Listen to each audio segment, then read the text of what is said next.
What's going on, chess fan? Biggest chess event of the year, Chess Olympiad, is finally here.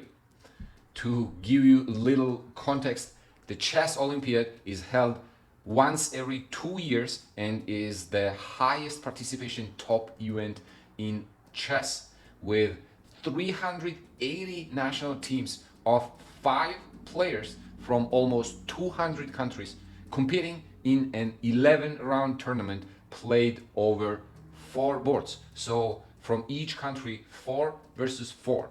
And men's and women's tournaments are played separately. Let's take a look what are some of the top teams in the tournament.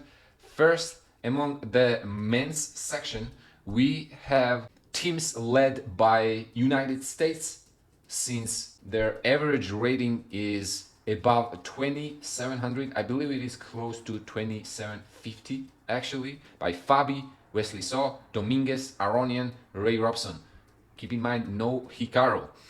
Then we got second seed young Indian team, which I actually think are probably favorites in the tournament. Arun Erigaisi, Gukesh, Pragnananda, Vidit, and Hari Krishna. Third, Chinese national team, led actually by Wei Yi, because at the moment he is highest rated player in China. Then we have current world champion Ding Liren on the second board, apparently Yu Yangyi, Bu Xingji, and Wang Yu.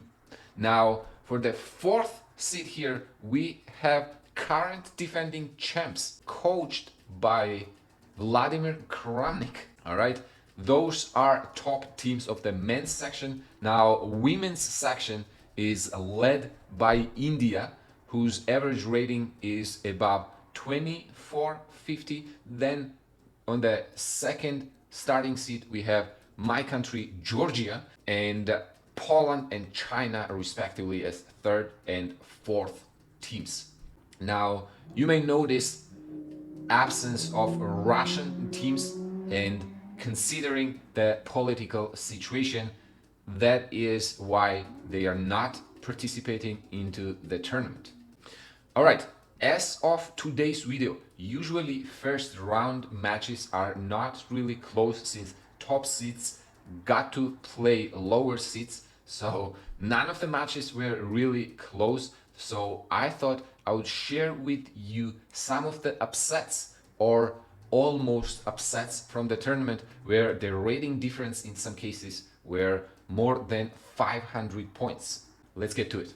The first game that I want to share with you was played between Panama and United States. White player here is Andre Mendez, rated at 21-22, with black the legend of chess Levon Aronian, currently at a very underrated 27-29. So the rating difference between these two players are 600 points, more than 600 points in fact. Andre starts with e4, Levon responds with Sicilian c5, knight f3, knight to c6, and bishop to b5. We have Rossolimo attack on the board. Knight goes to f6. White decides to respond with knight to c3, and black fianchettos bishop with g6. Then we got e5, attacking this knight and forcing it to find an uncomfortable square, which in this situation would be h5.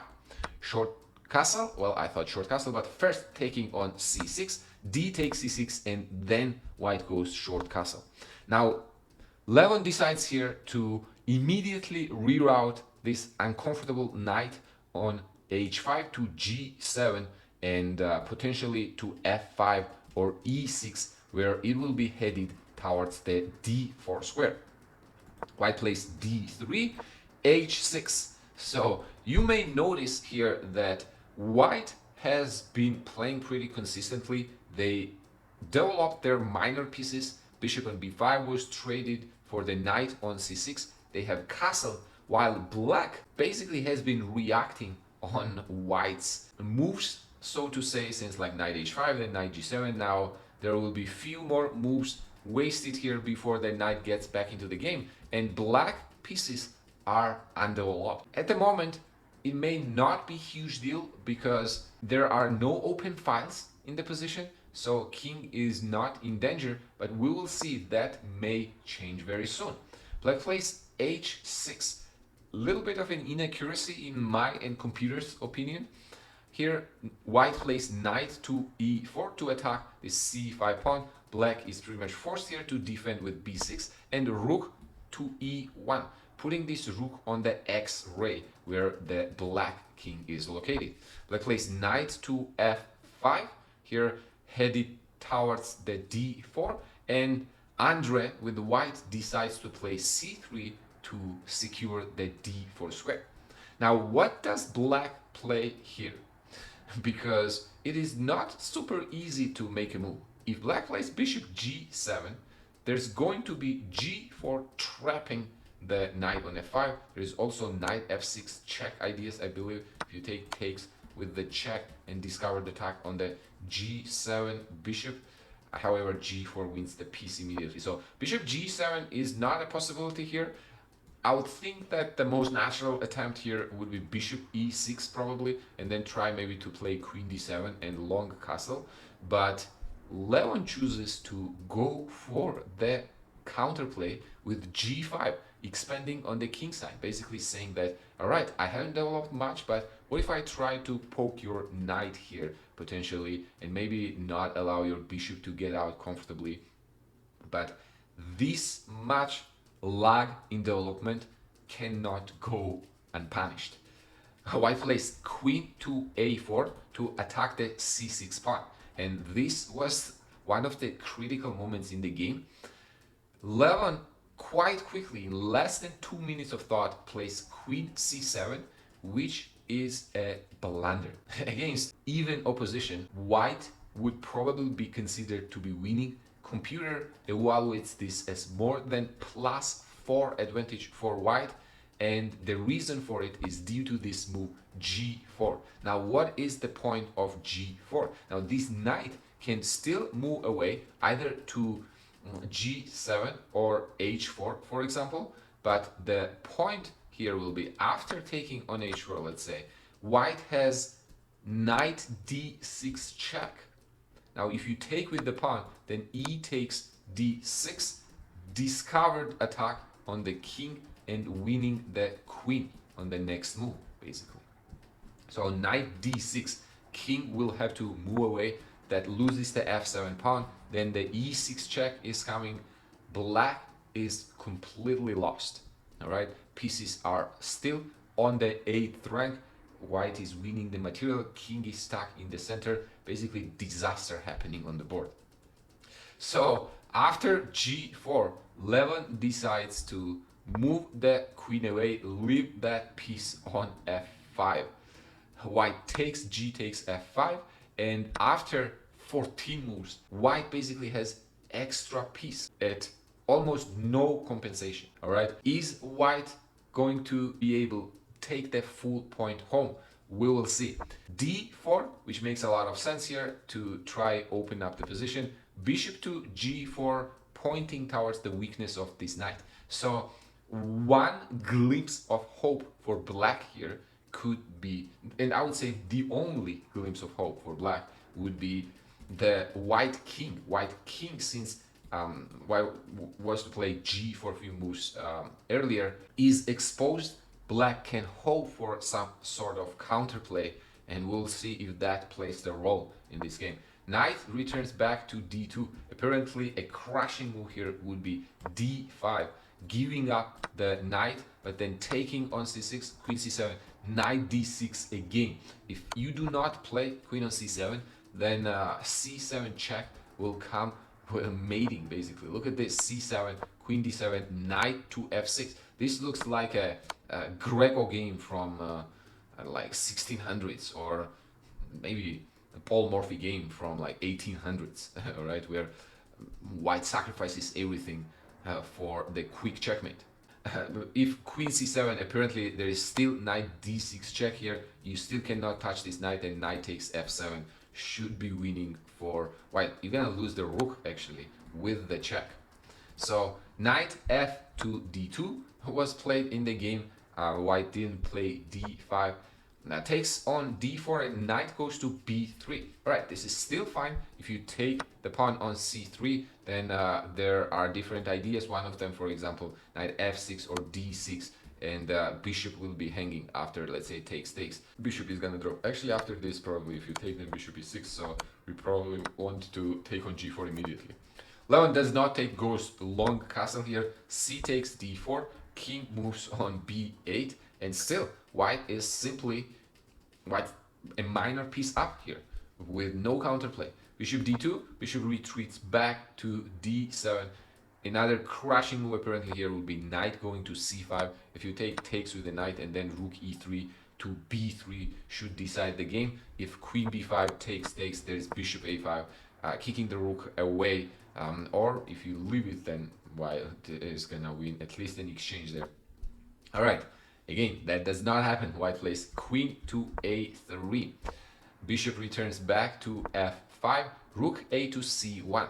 One thing I want you guys to keep an eye on is white's consumption of time. When you are winning like this, you probably do not want to spend too much time contemplating on, oh, should I win like this or should I win like that? You see the line that you like, you go for it.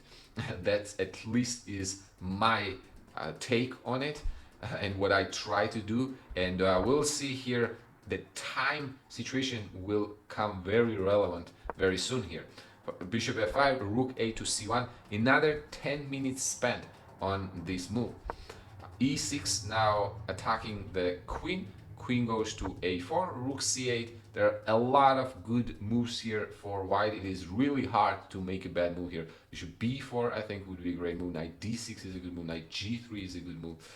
Rook c3 also is a pretty good move. Black plays king a8, is waiting for white to spend time really, because unless white leaves piece hanging, it's hard to imagine how they lose this. Knight g3, bishop now goes to h3, and here actually things get a little shaky. White player here, Andre, decides to play knight f1, and this could already hint towards white panicking. Rook is attacking the bishop, trying to kick it away, but there was no need pretty much. If, for example, knight e4 could be played, but white just played actually knight g3, so they probably would not go back to e4 here. Knight h5 is a point also if g4, knight f4, but all right, white decides to play knight f1. Now black plays b5, attacking the queen, and this is the situation where white does not fall apart but make a very drastic measure.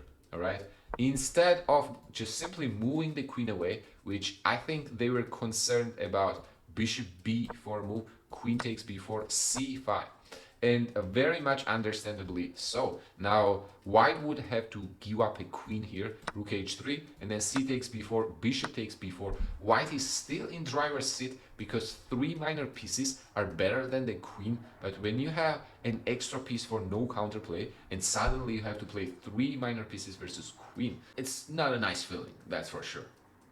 All right, +5, from +5 to playing +1, you already feel that things went very wrong. So that's why knight f1 here was an inaccuracy. What would be different if white played knight h5? I guess what if they play still b5? Aha, now white could have played knight a5, and the point being that after b takes a4, knight takes b7, this bishop is hanging. So if you take on b7, rook takes h3, white remains with an extra piece. Now, if you were to go after knight b7, bishop to g4, then knight f6, knight will be attacking the bishop, and again, white keeps an extra piece. With knight on f1, the point is going to be after b5, knight to a5, b takes a4, knight takes b7, this bishop can capture on f1 now with the tempo, and after white recaptures it back on f1, black king will take the knight on b7, and now we are back to even material. 1, 2, 3, 4, 5, 6, 7 pounds versus 1, 2, 3, 4, 5, 6 pounds. In fact, black is actually a pawn up here. His pawns are very weak, so one of the pawns are gonna get lost here after rook c4. If a3, maybe b4, and then going rook e3, and that pawn is gonna get lost anyways. But from +5, an extra piece, now game is back to equality, and white has 4 minutes left on the clock. So at this point, it was probably already clear that the only one that can win this game would be black.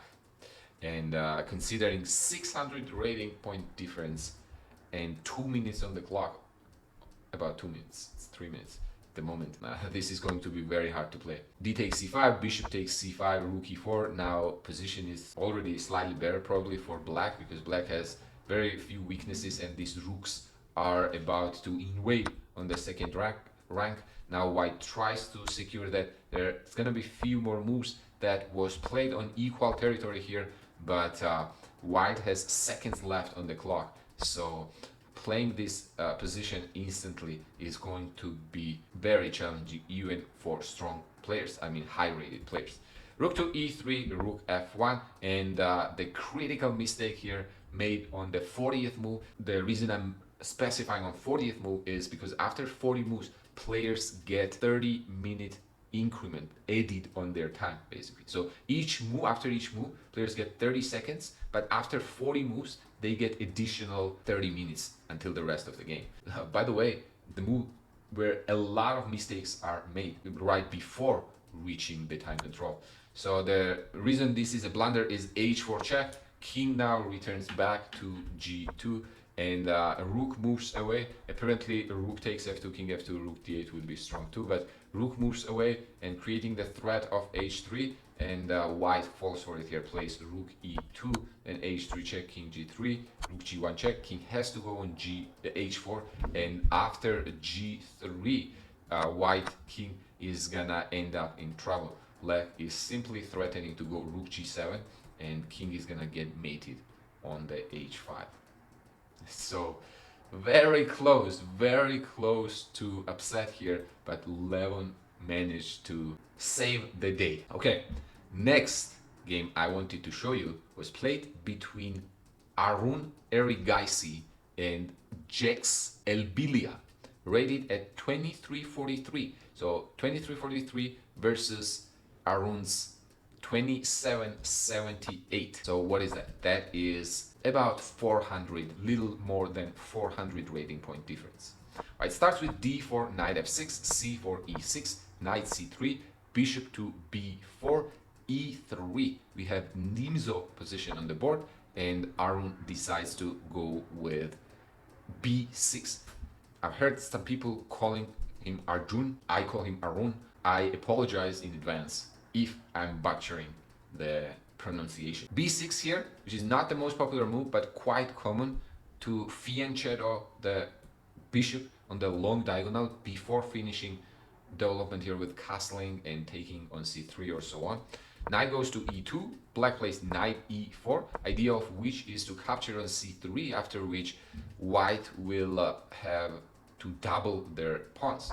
Bishop d2, knight takes d2, queen takes d2, short castle, and black managed to get a bishop pair, since white said, I do not want to allow you doubling my pawns, I would rather give you my bishop pair, since that dark square bishop was not doing much anyways.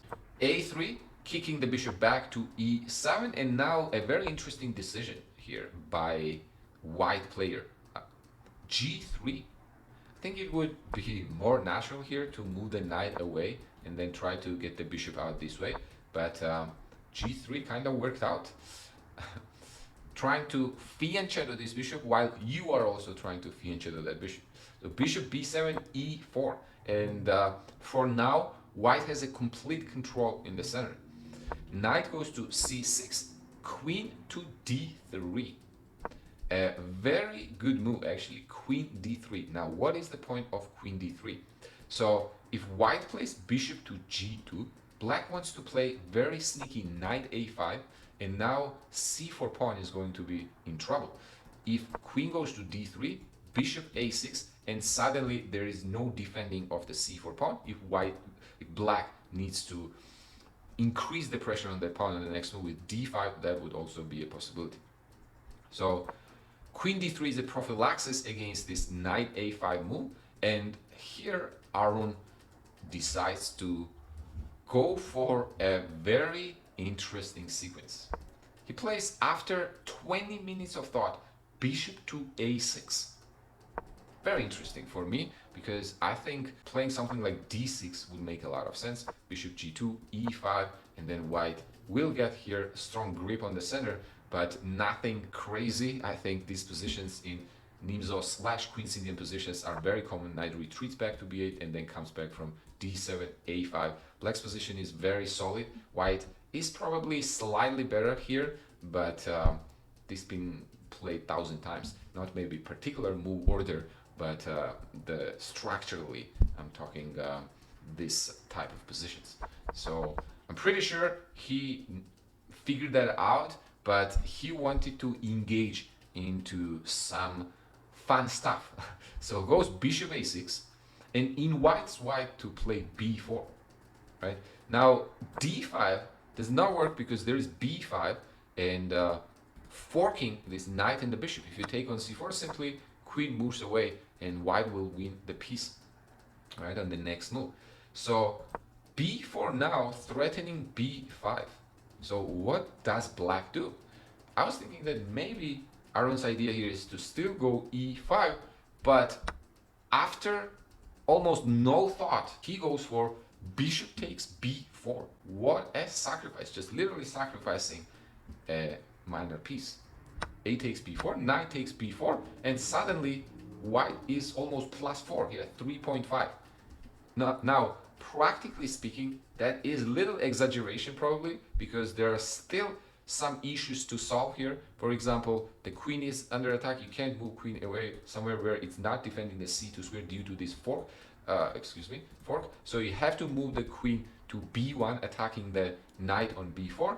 Black plays c5, defending it, and now we are in a position where black has 2 pawns for a piece. But does that give enough counterplay? I do not think so. Honestly, if d takes c5, I think, which is probably the most natural move here, takes maybe knight f4, but then there's queen f6 actually, rook a3, queen d4. This is still quite unclear actually. It's like only plus 1.5, right? But I think if white simply plays bishop e2 and finishes the development with the short castle, white's position got to be favorable here. A minor piece, rook d1. After rook d1, all pieces is going to be into play. So I would be very surprised here if black is able to hold this. Now, another continuation that computer really likes is knight f4 apparently. Point being that if you take on d4, now b4 is hanging and then a6 will be hanging. So you cannot quite take there, or I guess you can, but you're going to lose one more piece. So you can't take on d4. You have to play probably move the bishop back, then takes on c6, move the bishop to e2, short castle next, and enjoy an extra piece here. Queen f6, white will have to defend it somehow, either rook a3 or queen c1 probably, then going short castle and keep an extra piece, about +2 here, 2.5. Instead, white player here decides to sacrifice a rook, well, sacrifice an exchange, basically return the favor immediately after a few moves. Rook takes a6, probably thinking that this would eliminate black's counterplay, but now black has rook and 2 pawns for 2 minor pieces. At the moment, this position would still be considered in white's favor, especially after d5. However, if files open up, then 2 pawns with the rook is going to be forced to be reckoned with. And that is kind of what happens in the game later on. Knight now returns back to b4, bishop g2. Black obviously wants to open up files, so e takes d5. Now knight takes d5 was played. Apparently it would have been better to maintain this solid pawn structure here with e d5 and then going short castle. That is still in white's favor, probably close to +1 with the computer's language evaluation. But after knight d5, game becomes very unclear, because knight takes d5, e takes d5, rook e8. White will have now trouble castling immediately. They have to go queen d3, and then b5 comes with the force here. Now white will not be able to take back because of queen a5 check. They have to go short castle, and suddenly these pawns are in motion. B takes c4 would probably also in black's favor, as we said. Any kind of opening files will favor black here, but b4 is even stronger because look at these two pawns now. They going to be very dangerous, especially supported with that rook. So after this, Arun converted pretty comfortably here. Well, apparently a5 immediately will be better. Plays rook b1, does not give up an exchange. Then few more swings, I would say, from both sides, but it was game result was never really under the question here, considering the players' ratings and the position, which is already very unclear.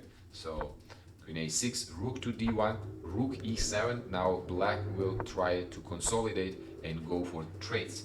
Queen a3, white does not want to trade, moves the queen away. Now b3, these pawns are in motion. Queen goes to f5, trying to create counterplay on the king side, but black also brings the queen back in defense on the 6th rank. Knight d3, queen to f6, queens are being traded, and black is left with 3 pawns and a rook for 2 minor pieces, and out of these 3 pawns, 2 are very dangerous passers. So that should decide the game, and that's basically what happens here. Rook to b3, pinning this knight, bishop e4, d5, and black is going to win a minor piece. c4, rook takes b2, rook to a3, maintaining the pin on the 3rd rank, then taking the knight here on the next move, and after 2 moves, white resigned. So Arun also walked a very tight rope.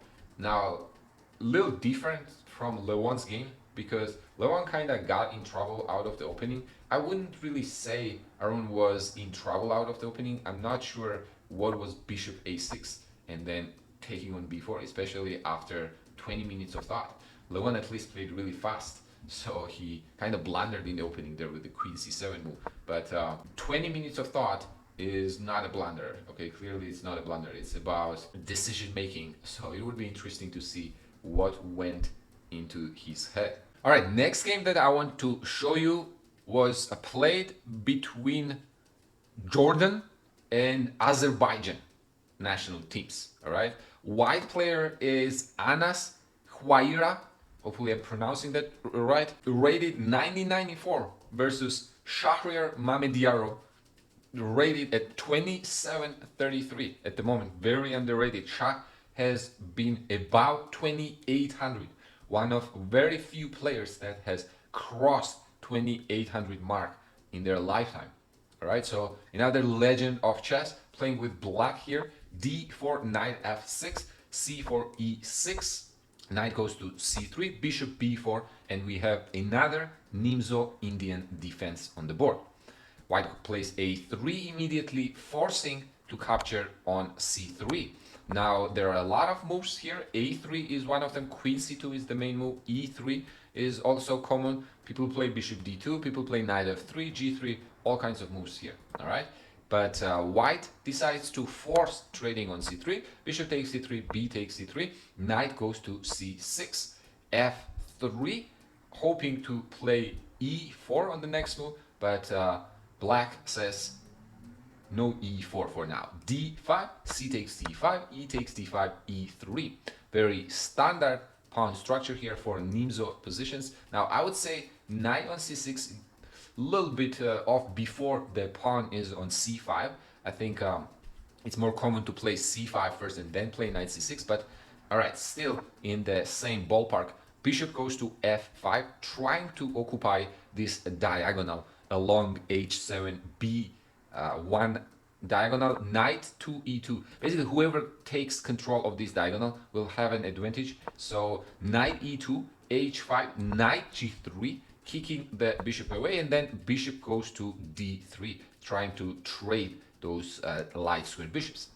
Black plays h4. By the way, I want to draw your attention on this move h5.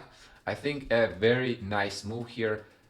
Not going immediately castle, but first taking prophylactic measures against the knight that is going to land on g3.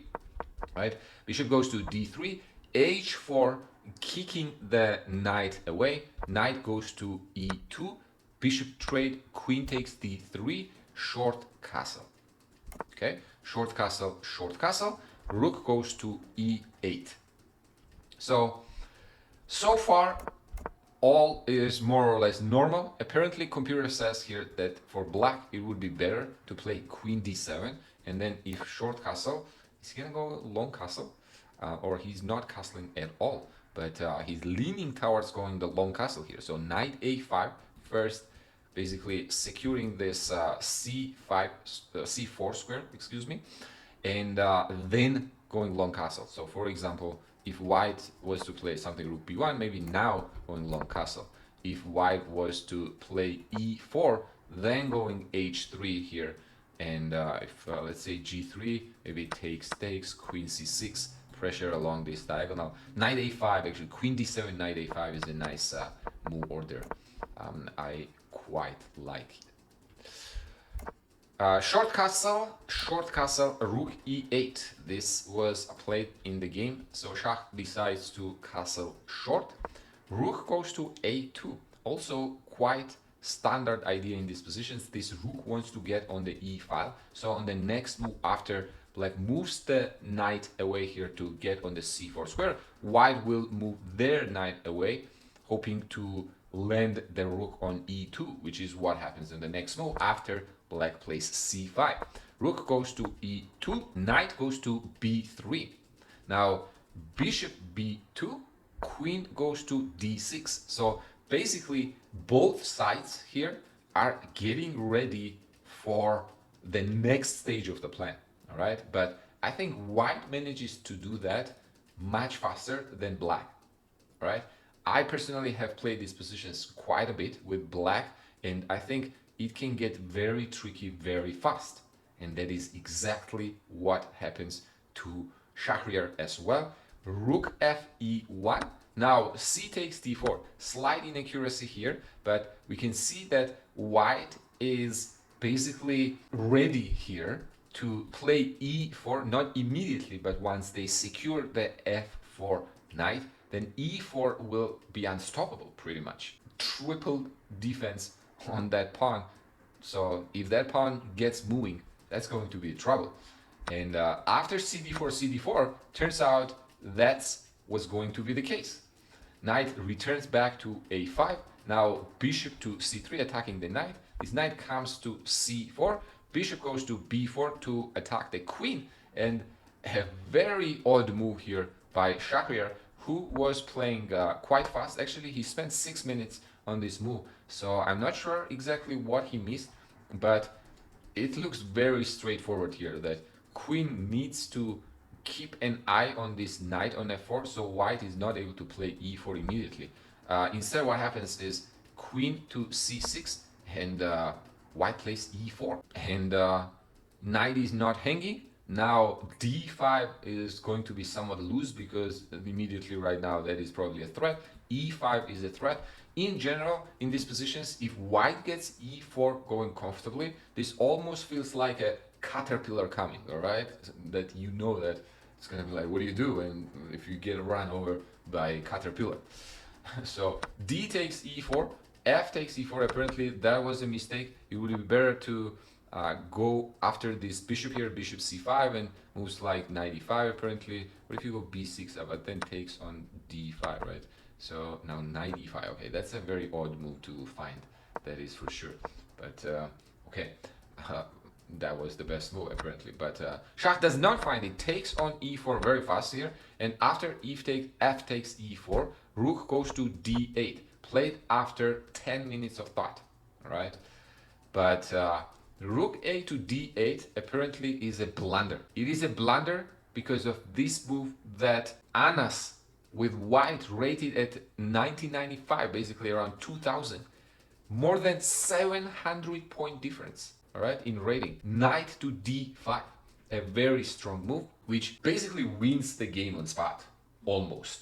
All right. Now the point is, black cannot capture back because e takes d5, attacking the queen, and this rook is attacking the e8 rook. Point is, black is not able to take on e2 because after white takes the queen, rook takes rook, this bishop is protecting the rook on e1. So white is just gonna win a queen, and the knight is hanging on the next move. So game is pretty much over. Doesn't matter here what the players' ratings are. All right. So black cannot capture on d5. Also, it's worth mentioning, if you move the queen, then trade twice on e8, and then the knight will be hanging on c4. So black does not take on d5. They cannot take on d5. Also, the point here is that white has a very simple threat of knight e7 check, winning an exchange. So what does black do here? If they move the king away, then let's say knight takes f6, g takes f6, d5, now kicking the queen away. If you go, let's say check, king h1, knight e5 here, queen h3, this pawn is gonna drop. White has vicious attacks still here. After taking rook e3, rook is gonna come to the g file. If knight to the g6, then bishop c3, now white will regroup for the f6 pawn, and that also is going to be a problem here. Something like that, double up on the f5, then queen f5, and black is gonna lose f6 pawn, and if bishop gets on f6, that king is very likely to get checkmate. So Jacques decides here to give up an exchange, play knight to h5, all right? White plays rook c2, very precise rook c2, actually, before they play knight e7. The point of that is, after rook a7, bishop takes a7, black wanted to play knight f4, attacking the queen and attacking the rook with the tempo. So white does not have time to take on d8, right? They had to move the queen away, and then knight takes e2 with the check. So now this would actually be back to equality, but white sliced the rook first, attacking the c4 knight twice. And again, keep in mind that this bishop is defending the rook on e1, so there is no rook takes d5 here. So black is cooked. Rook goes to c8, knight e7 check, rook takes e7, bishop takes e7, and white is simply an exchange up, and still has all the initiative that was the case before winning an exchange, right? Related to these central pawns here and pushing these pawns, right? This pawn is also loose on h4. So game continues now, knight f4, queen f1, knight returns back to g6 to attack the bishop, bishop to b4, computer preferred going to c5 a little bit, or g5, bishop goes b4, b5 now securing the knight, rook goes to f2, also a nice move. Element that is gonna play a very important role in this game is going to be time, okay? Time saves Shakhriyar. Queen to d7, white player has 6 minutes left on the clock and 9 moves to make, basically. So let's see how that turns out. Bishop c5, a6, a little bit of shuffling. I think at this point players are basically making moves to reach the time control, which is after 40 moves, to get the additional 30 minutes added on the clock and then figure out how to win. Queen h5, knight c to e5. Black has to wait. Black cannot really do much here. Black is hoping that white is going to make a mistake here. So rook c7, queen f5 now, forcing the queen trade, and which I think makes a lot of sense here. Rook to e2. I'm not sure why e2 here. Going on d2 probably makes a lot more sense to move the bishop away and then push this pawn, or move the bishop. Move the bishop away and then push the d5 pawn. But all right, rook e2, rook c8, and bishop moves away. Rook goes to d8, put the pressure on this pawn, and white reached the time control here. So probably they went to the restroom, washed their face, and all right, this is a once in a lifetime opportunity. Let's get the job done, or at least that's probably what I would be thinking.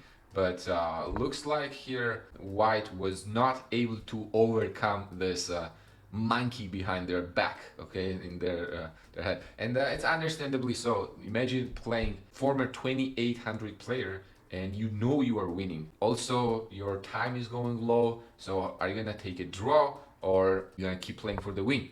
Well, white player here decides to here we'll see king d2, knight f7, little bit more shuffling here. King heads on the other side, but Shakhriyar says, well, what are you gonna do with your knight on with your pawn on e4? Are you gonna defend it with the king, or are you gonna leave it? Apparently, computer says that you can just forget about that. Go rook c to e1, and then maybe king a5, take the a6 pawn, take the b5 pawn, and then promote the a pawn. All right, but rook c to e1 here, rook c7, king b4, knight to f3, and I'm not sure what happened here, whether Shakhriyar offered the draw or captains, or how it happened, but this was the last move in the game, knight to f3, and players apparently agreed on the draw. So other three boards were done, so this didn't really have an importance in terms of the team dynamics. So probably team captain let the player make the decision. Now, I'm gonna say that no one cares about draws, all right? I think the right approach to the game is to always play for the win. I understand that is a challenge when you play someone way above your highest rated player you've ever played in your life. All right, there is for sure a psychological pressure there. You've never been in this situation, but I recommend to everyone watching, and I would say to my students as well, you always gotta play for the win. That's just the right way to play the game. No one cares about draws. All right, there had been occasions when someone drew, let's say, Magnus Carlsen, or someone drew Garry Kasparov, but history is not gonna remember that. Now, someone beat Garry Kasparov or someone beat Magnus Carlsen, that's already a very different story. All right, it either takes huge blunder from a strong player or actually skill from the other player to use that mistake and convert that into a win. All right, cool. That was my 2 cents on taking draws in the winning positions, and something that I tell my students as well. Let's see the next game. Next game I want to show you apparently has quite substantial theoretical value, I'm gonna say. Let's see what it was. Now, white player here is Quinn Cabralis from Trinidad and Tobago, right? And black player is Nodirbek Yakubboev, defending champ, all right? e4, c5, knight f3, d6, captures on d4, knight takes d4. We have open Sicilian on the board, knight f6, knight c3, and Nodirbek goes for Najdorf variation, one of the most popular and probably the healthiest Sicilian out there. Now, literally every single move has been tried in this position. White player chooses to go for rook to g1. This is a recommendation of Gregor Gajewski, or maybe Gajewski. Sorry, Polish people, for mispronouncing it. If I'm mispronouncing it, I hope I got at least one of them right. He has a course on Chessable. He has been second of Vishy Anand before, and I believe he is coaching Gukesh recently. Don't take my word on it, but that's what I have heard. And apparently this rook g1 is his recommendation in his new course about 1e4. Black plays b5. Now, what is the idea of rook g4? Very straightforward, right? g4 and g5 make that knight uncomfortable. b5 is being played. White plays a4. b4, knight goes to d5. As we can see, white player is playing pretty much instantly. That is probably indication they know what they are doing. Knight takes e4, bishop goes to c4. I'm not super familiar with Gajewski's course, so I'm not sure if this is mainstream theory, but it does look very attractive, I would say, for white. Queen goes to e2, so white sacrificed one pawn already, and they are ready to sacrifice some more material. Although taking on d5 right now is not really a sacrifice. If black was to take on d5, bishop takes d5, attacking the rook, and then knight on e4, winning one of them on the next move. So black cannot really capture on d5, so that's not really a sacrifice. What they do here is play knight to f6. So Nodirbek has spent quite a bit of time already. At this point, he already is down to 1 hour and 4 minutes. They start playing with 1 hour and 30 minutes, so about 25 minutes spent already, and apparently knight f6 is inaccuracy. The only correct move here is knight moving to c5. I'm assuming that is related to strengthening the e6 square here. So we will see why that matters. Knight returns back to f6 and bishop goes to g5. Look at white's position. All 4 minor pieces are out looking at the black's position, okay, posing problems. Queen is putting the pressure, x-raying the king. White king is ready to go long castle. So black is facing a lot of pressure here. Bishop e7, knight takes e7, queen takes e7, a long castle, which is very right for white. Apparently a6, h6, bishop returns to h4, rook to a7.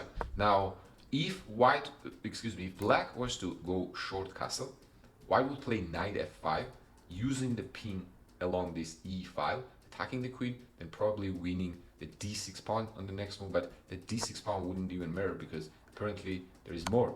Knight takes h6. If you take there, g4, and white's attack is going to be devastating after g5 here on the next move. Right, so no short castle. You cannot castle, sir.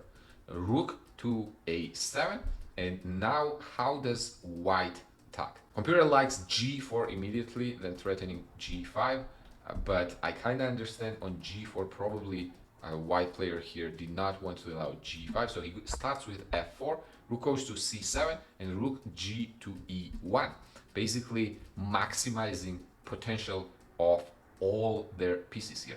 Bishop is putting pressure from here, this bishop is putting pressure here, and this knight is ready to jump around. Right? d5, mistake on a mistake here for black, which kind of shows that in sharp positions like this, in some of the Nodirbek, complex Nodirbek positions, if white player is well prepared, it can go all 3 ways. As we see here, even best of very best got themselves in trouble in a matter of 15 moves. Right? d5, bishop takes d5. That is a double pin. If you take there, white simply moves the queen away. Then if you were to go bishop e6 to block it, then knight f5. Obviously there is f5 also immediately, which should be winning. Knight f5 is even faster apparently, because knight g7 is going to be threat. If you go there, takes, queen d5, and it's made to follow on the next few moves, or you lose heavy material like a queen. All right. So after bishop d5, obviously black does not capture back. Queen d6, to give you perspective, by computer's evaluation, this is +4 for white after 17 moves. Bishop g3, first inaccuracy in the game apparently. So the crushing move here would be taking on e6, f takes e6, bishop takes e6, queen takes e6, queen d3, winning at queen. All right, short castle takes there, bishop e6. Now black does get here well, what is it? It is actually rook and 2 minor pieces, but black will not be able to establish the coordination. So after something like, let's say here, oh, there is queen g3 check. Oh, so you're gonna lose more material actually than just that. Queen f3, if you take there, queen takes, and this is only +3 apparently. All right, this is not easy to see. I think much easier would be something like, apparently just simply move the bishop back, then allow queen f4 there, queen h4, and the winning move here is queen e5, and black is gonna lose some heavy material on the queen side. Okay, most likely rook. If you go there, knight f5, then knight d6, you're gonna lose the rook. Yeah, but not easy to see actually. Giving out like the bishop on h4, queen f4, probably not so straightforward to see. So he goes bishop g3, defending this f4 pawn. Knight takes d5 and f5, right? Putting the pressure on this diagonal. Queen goes back to e7, bishop takes the rook, knight takes the rook, and at the moment we have rook for 2 minor pieces. However, black pieces are far from coming to the game. So they're basically non-functional at the moment. That should still give white here winning advantage. Queen c4, short castle, and f6. What a move. f6 is actually a very strong move here, because if g takes f6, then knight f5 is game over. Basically, queen is under attack, rook is pinning the queen, and if you do not take the and move the queen away, queen g4 check, queen g7 is a checkmate. So white wins the queen here. You cannot take. If you take with the queen, then c7 knight is hanging. So black has to move the queen away. Now f takes g7, rook moves away, knight takes e6, and white wins a queen. How did black save this game? I think against strong players, this is resignable for black. But I understand Nodirbek tries to keep playing here. Queen takes d1, king takes d1, knight takes e6. White is +7, almost 6.3 here. Queen and how many pawns? 1, 2, 3, 4, 5. 1, 2, 3, 4. Queen and a pawn for 3 minor pieces. Queen goes h4. Let's see, h5 takes there. Check. King c1, knight g7, getting rid of that pawn. Now queen g5 attacking the rook. Makes a lot of sense. Knight c6, rook e3. Bishop f5, rook g3. Bishop g6, h4. Threatening h5 here. Rook e8, h5. So far, so good. But again, the problem is the time. Both players get low on time. White has little under 2 minutes left on the clock, while black has little over 1 minute. All right, rook e5 attacking the queen. Queen goes to f6, rook e6, and position which is +5 for white here. Queen Cabralis from Trinidad and Tobago decides to repeat the moves. All right, I would say unfortunate. Again, as I voiced it in the previous game, playing for the win is the right way to play any sport game, in my opinion. So once we break free from that psychological pressure that, oh, if we're playing stronger players, draw is also a good result. No, we're playing for the win. This is the game. We're playing a board game. Like any sport, I think the right way to play is to play for the win. No one cares about draws. So apparently queen g4 here wins the piece, because if rook takes h5, queen c8 winning this guy. If knight takes h5, then queen c8 check again. King h7, take on g6, then take on c6 as well. And that is going to be queen versus rook and the knight. And these pawns are also gonna fall, so white simply probably takes one of these pawns here. You can't play a5 because there will be queen c7, you gotta lose the rook. So I don't think you can defend the a6 pawn and then simply start pushing this pawn one by one. I think white's win here would be very straightforward. So unfortunate miss, or I would say panic here from the white player already in decided game, I would say. All right, I was going to record one more game played by Grandmaster Arjun from Norway, and they played South Korea today. I thought that game was quite interesting, but man, I am fried, so I am gonna keep it at those 4 games for today. However, before we wrap things up, if I want anything you to take out of this video, it is that anything is possible in a single game of chess. Shakhriyar's game, as you saw, 700 rating point difference. Levon Aronian's 600 point rating difference. All right, so you can beat anyone in a single game of chess. All right, believe it, have confidence in yourself, manifest it. Do let me know also what you think about the video, whether you like this commentary or not. Do subscribe if you have not already, and I will see you on the next one. Cheers.